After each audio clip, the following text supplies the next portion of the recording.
नमस्कार, मैं भूपेंद्र पांडे हिंदी चैनल में आप सबका हार्दिक स्वागत करता हूं। और आज हम पढ़ेंगे अंधेर नगरी के नामकरण की सार्थकता पर विचार व्यक्त कीजिए। यह प्रश्न प्राय परीक्षा में पूछा जाता है। प्रत्येक कृतिकार जब किसी कृति की रचना करता है तब वह उसका नामकरण करता है, उसका शीर्षक अथवा टाइटल देता है। बाद में हम उसको पढ़कर जस्टिफाई करते हैं कि वह कितना सही है, कि यह टाइटल बिल्कुल सही है कि नहीं, यह सार्थक है कि नहीं। जैसे आप लोगों ने फणीश्वरनाथ रेणु जी के महिला अंचल उपन्यास को पढ़ा होगा, तब आप लोगों ने पाया होगा कि जो महिला अंचल, जो उसका टाइटल है, जो शीर्षक है, पूरी तरह से सार्थक है, जो उन्होंने उसका नामकरण किया है। क्योंकि वहां पर अधिकांश जो चरित्र हैं उनके दामन में कुछ न कुछ दाग जरूर है। अभी हाल ही में एक फिल्म आई है छावा, आप लोगों ने थिएटर में जाके देखा होगा या फिर नाम जरूर सुना होगा। तो उसका जो डायरेक्टर है उसने उसका नाम रखा है छावा। छावा का तात्पर्य होता है बच्चा अथवा शेर का बच्चा। और आप जानते हैं कि शिवाजी महाराज कितने बहादुर थे, शेर जैसे बहादुर थे, और उनका बच्चा वो भी शेर का बच्चा जैसा बहादुर है। तो इस तरह आप लोग पाएंगे कि वह नाम उस फिल्म के लिए पूरी तरह से सार्थक है। ठीक इसी तरह भारतेंदु हरिश्चंद्र ने जो प्रहसन लिखा है, सन 1881 ईस्वी में उन्होंने एक प्रहसन लिखा था, अंधेर नगरी। प्रहसन से तात्पर्य है एक ऐसा नाटक जिसमें हास्य और व्यंग के आधार पर राजनीतिक, सामाजिक, आर्थिक इत्यादि क्षेत्रों में समाज में फैली हुई विसंगतियों को उजागर किया जाता था। भारतेंदु जी के समय में परंपरा से एक लोकोक्ति चली आ रही थी, अंधेर नगरी चौपट राजा, टके शेर भाजी टके शेर खाजा। इसी को आधार बनाकर उन्होंने यह प्रहसन लिखा है। और उस समय बिहार में कोई रजवाड़े का एक व्यक्ति था, राज परिवार से संबंधित था, वह बहुत ही मूर्ख और अत्याचारी था। उसके कुकर्मों को व्यक्त करने के लिए उन्होंने केवल एक रात में ही अंधेर नगरी की रचना की थी। तो चलिए आज हम देखते हैं कि अंधेर नगरी का नामकरण कितना सार्थक है। एक सामान्य सी लोकोक्ति के माध्यम से लेखक ने तत्कालीन शासन व्यवस्था के दोषों, शोषण, स्वार्थपरता आदि को एक साथ प्रकट करके अपने कौशल को प्रकट कर दिया है। जिस समय इस कृति की रचना की गई उस समय भारतवर्ष में अंग्रेजों का शासन था और अंग्रेज भारतीय जनता को बुरी तरह से प्रताड़ित कर रहे थे। और उस समय सही व्यक्तियों को जेल में डाला जा रहा था, उनको परेशान किया जा रहा था, और जो गलत लोग थे वो अपनी स्वार्थपरता के कारण बहुत ही आसानी से अपना जीवन यापन कर रहे थे। तो उस समय न केवल उन्होंने राजनीतिक परिस्थितियों को यहाँ पर प्रकट किया है, बल्कि समाज में जो छुआछूत, रूढ़िवादी, जात पात जो भेदभाव था और विभिन्न प्रकार की विसंगतियां थी, उसको भी उजागर करने का उन्होंने प्रयास किया है। सामान्य रूप से किसी वस्तु को पहचानने के लिए उसे कोई न कोई नाम अवश्य दिया जाता है, जिससे कि उसकी विशिष्टता बनी रहे। साहित्यिक क्षेत्र में भी रचना का नाम उसकी अलग पहचान बनाए रखने के लिए आवश्यक होता है। जैसे आप लोगों ने देखा धर्मवीर भारती जी का अंधा युग। अंधा युग से तात्पर्य पूरी तरह सब तरह अंधकार व्याप्त है ना। कोई नैतिकता का पतन हो चुका है, नैतिकता पराजित हो चुकी है, ऐसा ही अंधा युग है। तो इसलिए जो टाइटल होता है वह हमेशा सार्थक होना चाहिए। नाटक के क्षेत्र में भी नामकरण का बहुत ही महत्व है। फिर भी नामकरण के संबंध में विस्तृत शास्त्रीय विवेचन प्राप्त नहीं होता। मतलब ऐसे कोई नियम कानून नहीं बनाए गए हैं जिसके आधार पर किसी नाटक अथवा एकांकी का नामकरण किया जाए। फिर भी जब हम हिंदी नाटकों और हिंदी एकांकी के इतिहास का अध्ययन करते हैं तब हम पाते हैं कि हिंदी साहित्य में नाटकों का नामकरण प्रायः इस आधार पर होता है, कभी नायक के आधार पर, कभी नायिका के आधार पर, कभी मूल भाव के आधार पर, कभी स्थान के आधार पर। इस प्रकार विभिन्न आधारों पर किसी नाटक अथवा एकांकी का नामकरण किया जाता है। तो सबसे पहले हम समझ लेते हैं कि नाटकों के नामकरण अथवा एकांकी के नामकरण किस आधार पर किया जाता है। पहला देखते हैं नायक के नाम पर। जो नाटक नायक प्रधान होते हैं, जो जिसमें हीरो प्रमुख रहता है, जिसमें नायक प्रमुख रहता है, प्रधान होता है, उसका नामकरण नायक के नाम के आधार पर किया जाता है। जैसे अशोक, चंद्रगुप्त, स्कंदगुप्त, अजातशत्रु, नाना फडणवीस आदि। तो ये सब नायक हैं। नायकों के नाम के आधार पर नाटकों का नामकरण किया गया है। दूसरा है नायिका के नाम पर, हीरोइन के नाम पर। कुछ नाटक ऐसे होते हैं, कुछ एकांकी ऐसे होते हैं जो नायिका प्रधान होते हैं, तो उसका नामकरण नायिका के नाम के आधार पर किया जाता है। जैसे ध्रुव स्वामिनी, राजेश्री, श्री चंद्रावली, नील देवी, पद्मावती आदि। इसके बाद मूल भाव, जो मूल भाव है, जो मुख्य कथ्य है उसके आधार पर जिन नाटकों का नामकरण उनके उद्देश्य अथवा मूल भाव पर आधारित होता है वे इस श्रेणी में आते हैं। किसी विशेष भावना को, किसी विशेष उद्देश्य के लिए को ध्यान में रखकर जब कोई नाटक अथवा एकांकी लिखा जाता है तब इस प्रकार नामकरण किया जाता है। जैसे धर्मालाप, तन मन धन गोसाई जी के अर्पण, कल्याणी परिणय, चक्रव्यूह, गोरक्षा, गो संकट आदि। अभी हम देख रहे हैं कि नामकरण का आधार क्या होता है, किस आधार पर भारतवर्ष में हिंदी नाटकों और एकांकी का नामकरण किया जाता है। इसके बाद हम देखेंगे कि अंधेर नगरी का नामकरण कितना सार्थक है। चौथा है, घटना के आधार पर भी नाटकों का नामकरण किया जाता है। नाटक में घटित किसी घटना के आधार पर किया गया नामकरण इस श्रेणी में आता है, जैसे सज्जन, जन्मेजय का नाग यज्ञ, सिंदूर की होली, राखी की लाज, अभिमन्यु वध, आहुति, रक्षाबंधन आदि। तो जो जो घटनाएं घटित हुई हैं उन घटनाओं को केंद्र में रखकर भी नाटकों का नामकरण किया जाता है। इसके बाद स्थान के आधार पर भी कई नाटकों का नामकरण किया जाता है, एकांकी का नामकरण किया जाता है। किसी स्थान के नाम पर जिन नाटकों का नामकरण किया जाता है वे इस श्रेणी में आते हैं, जैसे पाकिस्तान, वितस्ता की लहरें, कश्मीर का कांटा, झांसी की रानी, चित्रकूट आदि।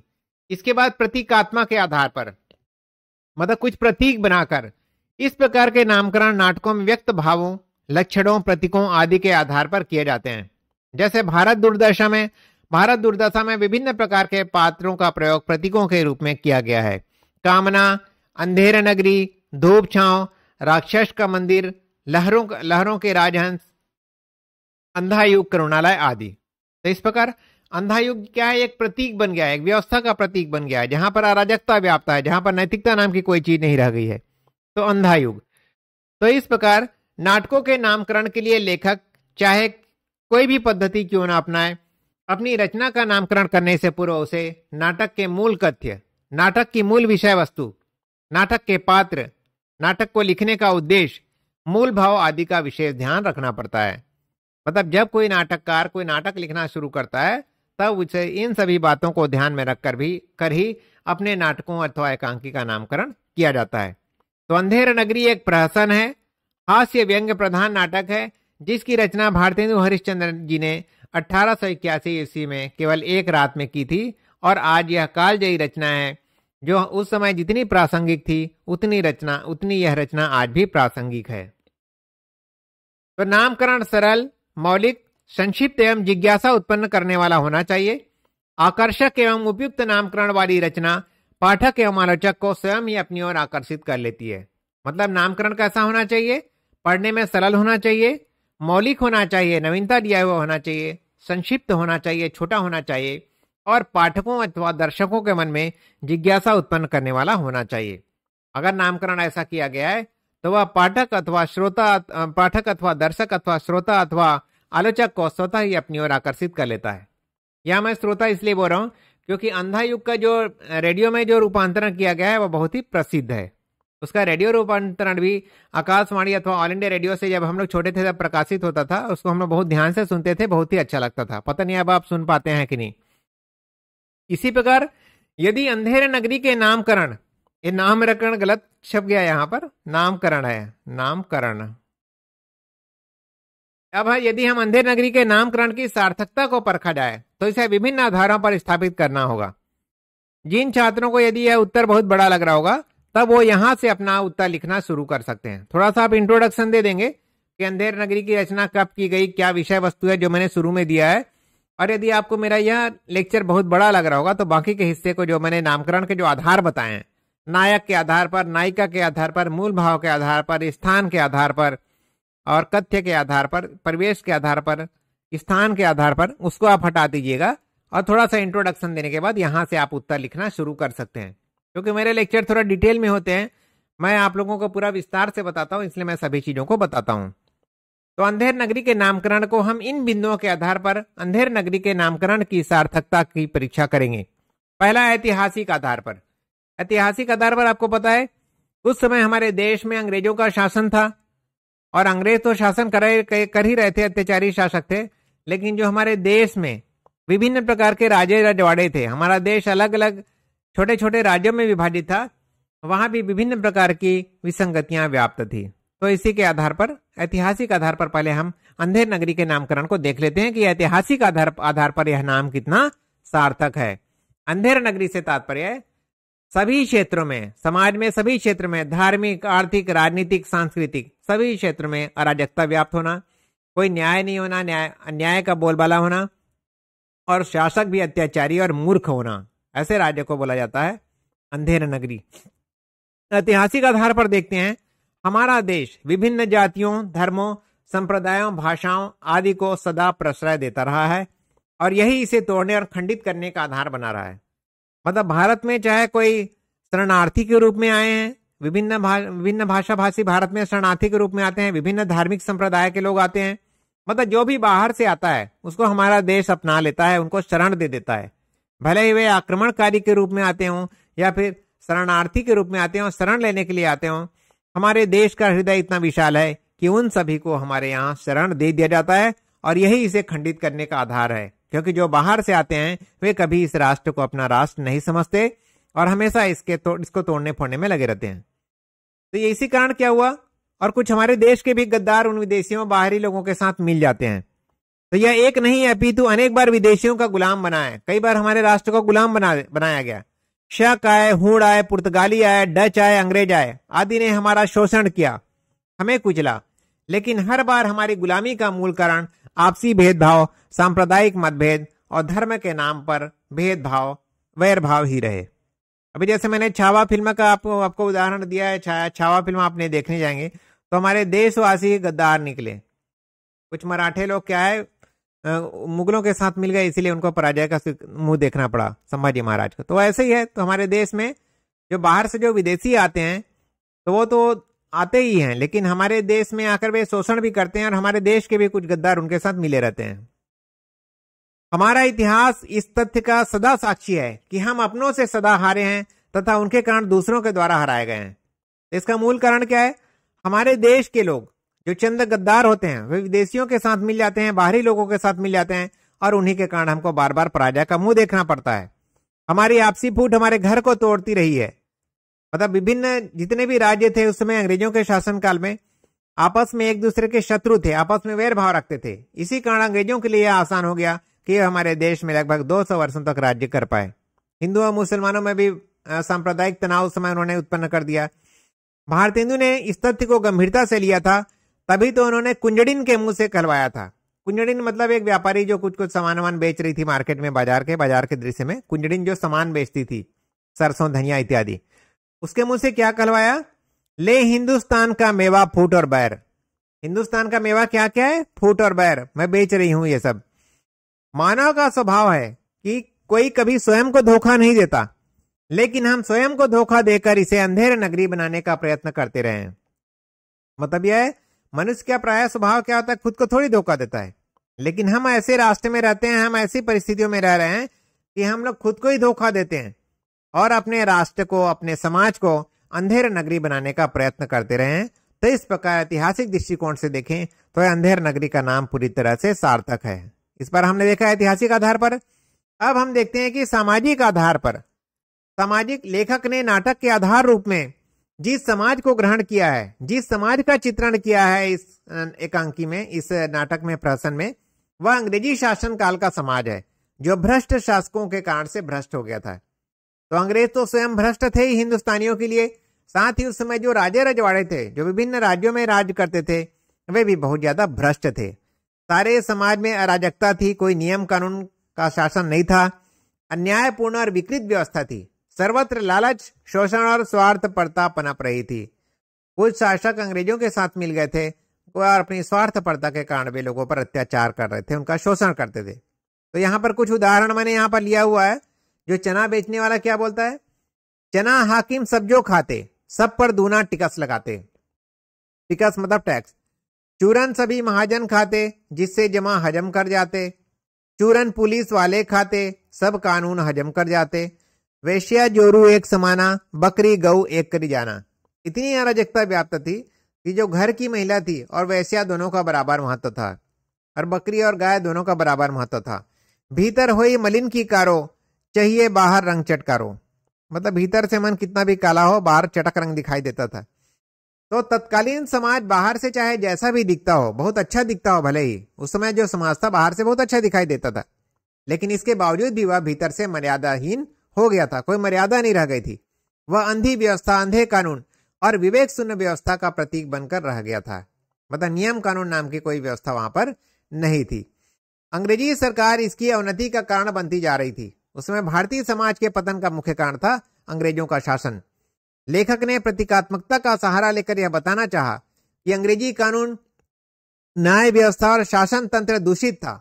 उस समाज में पंडित और मूर्ख में कोई भेद नहीं था। शोषक और शोषित एक समान थे। अपराधी और निरपराधी में कोई अंतर नहीं था। तो यह अंधेर नगरी था जहां कानून का शासन नहीं था। वहां पर अपराधी को भी उसी प्रकार ट्रीट किया जाता था जैसे कि निरपराधी को। पंडित, विद्वान व्यक्ति और मूर्ख व्यक्ति में कोई भेदभाव नहीं था। शासन तंत्र पूरी तरह से दूषित था। कपास और कपूर एक ही रेट में बेचे जा रहे थे। और इस प्रकार वह अंधेर नगरी था जहां कोई नियम कानून थी। पूरी तरह से अराजकता का वातावरण था। लोग प्रताड़ित हो रहे थे, शोषित हो रहे थे, अत्याचार अनाचार का बोलबाला था। इसके बाद धार्मिक आधार। धार्मिक आधार पर भी बहुत सारी विसंगतियां व्याप्त थी। अंग्रेजी शासन काल में हमारे देश में धार्मिक भेदभाव को बढ़ावा मिला था, क्योंकि अंग्रेज नहीं चाहते थे कि देश के लोग एकजुट हो जाएं। तो धर्म के नाम पर बांटने का प्रयास किया जा रहा था, है ना। तो यहाँ पर जैसे कि हिंदू मुसलमानों में बैर उसमें प्राय प्रमुखता से उठाया जा रहा था ताकि ये जनता एक साथ मिलकर हमारे विरुद्ध कोई आंदोलन न खड़ा कर दे। धर्म के नाम पर बैरभाव बढ़ गया था। कुछ जातियों को ऊंची जाति माना जाता था, कुछ जातियों को नीची जाति का माना जाता था। उनको आपस में मेल मिलाप होने नहीं दिया जाता था। यह बाजार में बिकने वाली एक वस्तु बनकर रह गई थी। जो धर्म है वह बाजार में बिकने वाली वस्तु बन गई थी। धर्म और जातियां विखंडित होने लगी थी। मतलब धर्म और जातियां क्या है, छोटे छोटे समूहों में, समुदायों में विभक्त होने लगी थी। क्योंकि बाजार में हलवाई इस बात की पुष्टि करता है। हलवाई क्या बोलता है बाजार में? ऐसी जात हलवाई जिसके 36 कौम है भाई। मतलब हलवाई एक ऐसी जाति है जो 36 अलग अलग प्रकारों में विभक्त है। उस समय धर्म के नाम पर अधर्म बढ़ने लगा था। पंडे पुजारी स्त्रियों का शीलहरण का षड्यंत्र करने लगे थे। जात वाला ब्राह्मण तो स्पष्ट रूप से धर्म के क्षेत्र में अंधेर नगरी के नामकरण का आधार स्पष्ट कर देता है। तो उसमें जो पंडे पुजारी, जो धार्मिक संप्रदाय का जो नेतृत्व करने वाला जो कौम था, जो वर्ग था पंडे पुजारी, वे स्त्रियों का शीलहरण करने लगे थे। उनके साथ अनैतिक संबंध स्थापित करने का उनका हमेशा प्रयास रहता था, जैसा इन्होंने लिखा है भारतेंदु हरिश्चंद्र जी ने।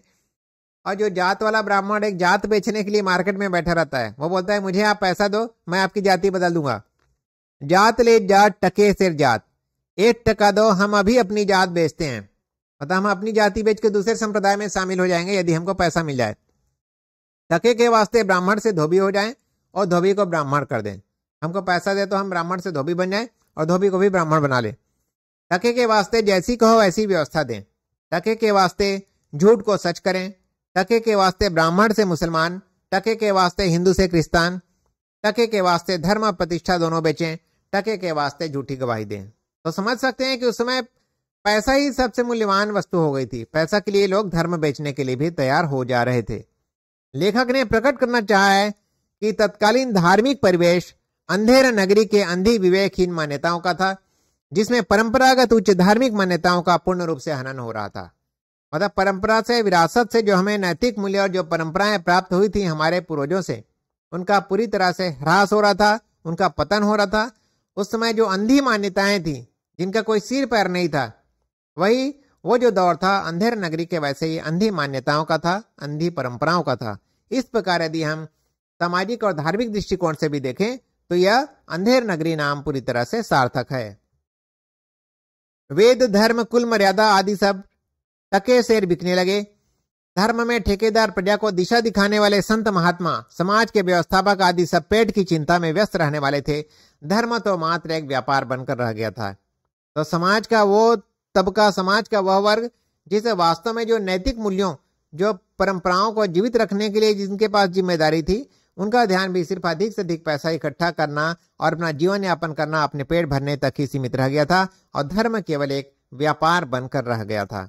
गोवर्धन दास भी इस बात की कथन की पुष्टि करता है। तो जो महंत जी के दो चेले हैं, गोवर्धन दास और इनके जो और दूसरे जो चेले हैं, तो उनका भी यही गोवर्धन दास का कथन इसी बात की पुष्टि करता है। माना कि देश बहुत बुरा है, पर अपना क्या? अपने किसी राजकाज में थोड़े हैं कि कुछ डर है? अपने किसी राजकाज में थोड़े हैं कि कुछ डर है? रोज मिठाई चावना, मजे में आनंद से राम भजन करना। उसमें संत महात्मा आत्मकेंद्रित थे और स्वार्थ में लिप्त थे। गोवर्धन दास और दूसरा शिष्य था नारायण दास। तो जो गोवर्धन दास था उसका कथन क्या है? वह सिर्फ खाने पीने में मगन रहता था। तो वास्तव में एक प्रतीक पात्र है। उस समय जो साधु संत होते थे समाज के, उनको दुनियादारी से कोई मतलब नहीं था, वे आत्मकेंद्रित थे और अपना स्वार्थ सिद्धि में लगे रहते थे, अपने पेट भरने में लगे रहते थे। समाज के नैतिक मूल्यों की ओर उनका ध्यान नहीं था। इसके बाद अविवेकी शासन। भारतेंदु ने अपने नाटक का आधार बिहार के किसी शासक को बनाया है जो किसी भी दृष्टि से शासक बनने योग्य नहीं था। वास्तव में अंधेर नगरी को उन्होंने बिहार के एक शासक को ध्यान में रखकर लिखा था। वह शासक बहुत धूर्त था, लंपट शासक था, मूर्ख था और वह किसी भी दृष्टिकोण से शासक बनने के योग्य नहीं था। उसी को ध्यान में रखकर उन्होंने एक ही रात में अंधेर नगरी जो प्रहसन है उसकी रचना की थी। जैसी राजा वैसी प्रजा के आधार पर प्रजा को भी उसी के अनुरूप बदल जाना था। चौपट राजा साभिप्राय शब्द है। इसका संबंध ऐसे राजा से है जिसने अपने अविवेक, दुराचरण और दुर्बुद्धिपूर्ण नीतियों से सारे देश को चौपट कर दिया हो, जिसके कारण देश का सर्वनाश हो रहा हो, जनता दुखी हो। मतलब जैसी राजा रहती है वैसी ही प्रजा भी हो जाती है। यदि राजा धूर्त है, लंपट है, दुराचारी है, न्यायी है, अत्याचारी है, तो जनता भी कुछ उसी तरह से हो जाती है। तो अंधेर नगरी प्रतीक है एक ऐसे शासक के शासन का जो स्वयं अपने अविवेक के कारण, अपनी दुर्बुद्धि के कारण, अपने दुराचारण के कारण अपने देश को चौपट कर देता है, अपने देश को नष्ट कर देता है, स्वयं को भी नष्ट कर देता है और जिससे जनता हमेशा दुखी रहती है। तो इस नाटक में चौपट राजा अविवेकी है, मूर्ख है, नशेबाज है, वह हर समय नशे में रहता है और साधारण सी बात भी उसकी बुद्धि में ठीक प्रकार से नहीं घुसती। तो अंधेर नगरी का जो चौपट राजा है वह क्या है, पूरी तरह से मूर्ख है, नशे में रहता है हमेशा, है ना, और साधारण सी बात भी वो नहीं समझ पाता क्योंकि नशे में रहता है, बुद्धि उसकी काम करती नहीं। वह हमेशा गाली गलौज करता है और अपना दोष दूसरों के मत्थे मार देना चाहता है। मतलब आप उसकी कोई गलती रहेगी दूसरे के ऊपर डाल देता है। वह न्याय और न्याय में अंतर करना नहीं जानता, वह न्याय करना भी नहीं जानता। वह चरित्र से गिरा हुआ है और एक पत्नी व्रत भी नहीं है। उसका नैतिक पतन भी हो चुका है, चारित्रिक पतन भी हो चुका है। वह अपनी पत्नी के लिए भी समर्पित नहीं है, एक पत्नी व्रत नहीं धारण करता। वह उसके इस कथन से मंत्री बेर बेर तुमको सौत बुलाना चाहता है, स्पष्ट हो जाता है कि वह व्यभिचारी है तथा अन्य नारियों से उसके संबंध है। मतलब राजा व्यभिचारी है। वो बोलता है कि तुम मुझे बार बार ये मत करो, नहीं तो मैं महारानी को बता दूंगा कि तुम उसकी सौत लाना चाहते हो। अपने मंत्री को बोलता है। इसका मतलब यह है कि वह यदि अवसर मिलने पर दूसरी पत्नी भी ला सकता है, दूसरी महिलाओं के साथ भी संबंध स्थापित कर सकता है। वह अंधविश्वासी है, वह अहंकारी तथा निरंकुश है। तभी तो वैकुंठ जाने के अवसर पर वह कहता है चुप रहो सब लोग, राजा के आछत कौन वैकुंठ जा सकता है। वह अंधविश्वासी भी है क्योंकि जब महंत जी बोलते हैं कि इस समय जो मरेगा वह तुरंत स्वर्ग जाएगा, तो वह अंधविश्वास पर आ जाता है। वह बोलता है कि राजा के रहते कोई और वैकुंठ जा सकता है क्या, मुझे वैकुंठ जाना है, सबसे पहले मुझे फांसी चढ़ने दो। तो इस प्रकार वह राजा पूरी तरह से मूर्ख है।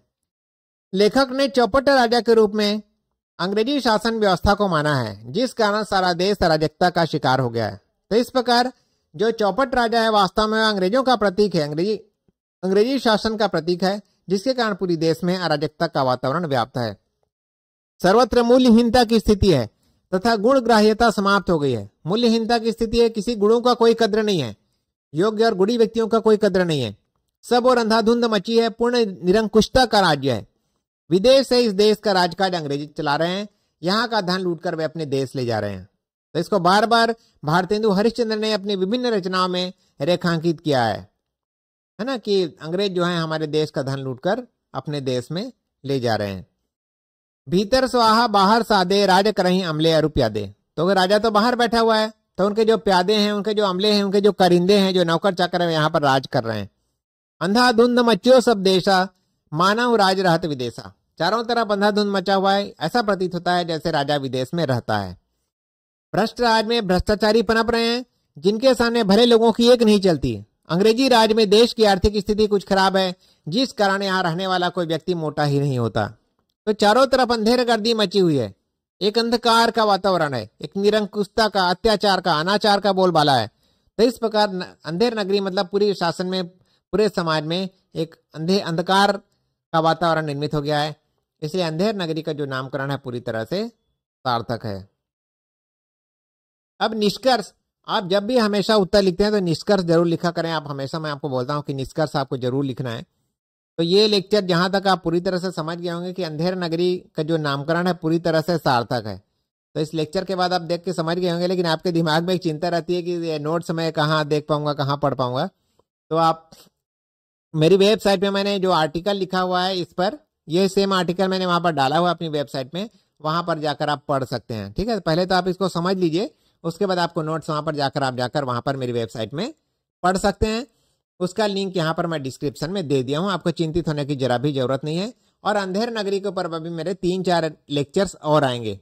एक छात्र ने मुझसे अनुरोध किया था कि सर ये 3-4 प्रश्न है अंधेर नगरी के ऊपर, कृपया करवा दीजिए। तो ग्रेजुएशन जो अंडर ग्रेजुएशन वाले जो स्टूडेंट हैं उनके लिए मेरे पास संभवतः बहुत कम लेक्चर्स उपलब्ध हैं। यदि और भी कोई लेक्चर्स आपको चाहिए तो आप कमेंट बॉक्स में कमेंट लिख दीजिएगा, मैं पूरी तरह से प्रयास करूंगा। लेकिन अंधेर नगरी जो नाटक है इसके ऊपर अभी मेरे 3-4 प्रश्न और आएंगे, जैसा कि उस छात्र ने मुझसे अनुरोध किया है। तो चलिए निष्कर्ष देख लेते हैं। और आपको नोट्स वगैरह इसकी चिंता करने की जरूरत नहीं, क्योंकि मेरी वेबसाइट में ये सारे कंटेंट उपलब्ध होंगे। लेकिन पहले वीडियो आएगा, बाद में हमारे नोट्स आएंगे वहां पर। नाटक में प्रस्तुत विभिन्न प्रसंगों और संवादों के आधार पर यही प्रमाणित होता है कि जब देश का राजा ही धूर्त, कपटी और अविवेकी होगा तो देश की जनता या प्रजा का पतन होना अनिवार्य है। तो यहाँ पर हमने जितने भी प्रसंग देखे, जितने भी दृश्य देखे, यह नाटक 6 दृश्यों में अथवा 6 अंकों में विभाजित हुआ है। और जब हम इनके संवाद का अध्ययन करेंगे तब यही पता चलता है कि जिस देश का राजा धूर्त होगा, कपटी होगा, मूर्ख होगा, उस देश की जनता का और उस देश की प्रजा का पतन होना अनिवार्य है। यह नाटक बहुत छोटा सा नाटक है, छोटा सा प्रहसन है। इसको पढ़ने में आपको मुश्किल से 30 मिनट लगेगा, आधा घंटा। तो उसको आप जाकर जरूर पढ़ें। और जब भी आप उत्तर लिखते हैं, ऐसे प्रश्नों का जब आप उत्तर लिखते हैं, तब आपको पंक्तियों को उद्धृत करना बहुत ही जरूरी होता है, संवादों को उद्धृत करना बहुत ही जरूरी होता है। जो भी आप बात बोल रहे हैं उसके समर्थन में आपको वहां से कुछ पंक्तियां जरूर लिखनी चाहिए, तभी आपको अच्छे अंक प्राप्त होंगे। जैसा मैंने यहाँ पर कुछ कोट किया हुआ है, ठीक है, आप उसको छोटा कर सकते हैं। इसके बाद भारतेंदु हरिश्चंद्र ने प्रतीकात्मकता का सहारा लेकर इस नाटक का नामकरण अंधेर नगरी किया है।